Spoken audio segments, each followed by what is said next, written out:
జై శ్రీరామ్ అండి. పాలు పిండడం అయిపోయింది. అయితే మనం ప్రతిరోజు పాలు ప్యాకింగ్ చేసుకునే ముందు ఒకసారి లాక్టోమీటర్తో మిల్క్ ఒక క్వాంటిటీ చెక్ చేసుకుంటామండి, అండ్ క్వాలిటీ. ఇది వచ్చేసి లాక్టోమీటర్ అండి. దీనికి ఇలా కనిపిస్తున్నాయి కదండి, ఇవన్నీ గ్రేడ్స్ అండి. అయితే 26 బిలో ఉందంటే దాంట్లో నో వాటర్, అంటే వాటర్ ఏం కలవలేదని అర్థము. ఇక 1/4 వరకు ఉంది కదండి, 26 అబోవ్ వచ్చిందంటే వాటర్ కలుస్తుందని అర్థం. 26 బిలో ఉందంటే వాటర్ ఏం కలుస్తలేదని అర్థం అండి. దీనివల్ల మనకి ఏం తెలుస్తుంది అంటే కస్టమర్కి మనం ఎంత ప్యూర్ మిల్క్ ఇస్తున్నామో అని చెప్పి మనకు అర్థమవుతుంది. కస్టమర్కి కూడా మనం చెప్పవచ్చు అండి, ఇంత ప్యూర్ మిల్క్ ఇస్తున్నాం మేము అని చెప్పి.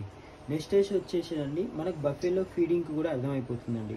అంటే మనం బఫేలో ఫీడింగ్ కరెక్ట్ ఉందా లేదా, ఏమైనా మిస్టేక్ అవుతుందా, ఏం సంగతి అని చెప్పి ఈ రెండు విషయాల మీద బేస్ చేసుకొని మనం ప్రతిరోజు లాక్టోమీటర్ మీద చెక్ చేసుకుంటాం. మీరు చూసుకోవచ్చు మా మిల్క్ క్వాలిటీ ఎలా ఉందని చెప్పి. కనిపిస్తుందా అండి, 30 ఉంది, అంటే this a good quality of milk అండి.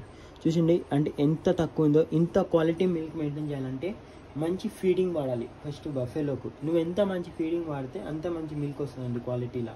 అంటే నువ్వు correct protein, water content correct ఇవ్వాలి, దానా కరెక్ట్ పెట్టాలి, మినరల్ మిక్స్ వాడాలి.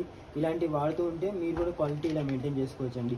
Thank you for watching this wonderful video. ఈ వీడియో నిజంగా మీకు నచ్చినట్టయితే మాకు లైక్ చేసి మాకు షేర్ చేయండి. మీ ఫ్రెండ్స్కి ఎవరికైనా ఉపయోగపడుతుంది. లాక్టోమీటర్ మస్ట్ అండ్ షుడ్ ప్రతి ఒక్కరు డైరీ ఫామ్లో వాడండి, మీకు కూడా మంచి బెనిఫిట్స్ ఉంటాయి. Thank you.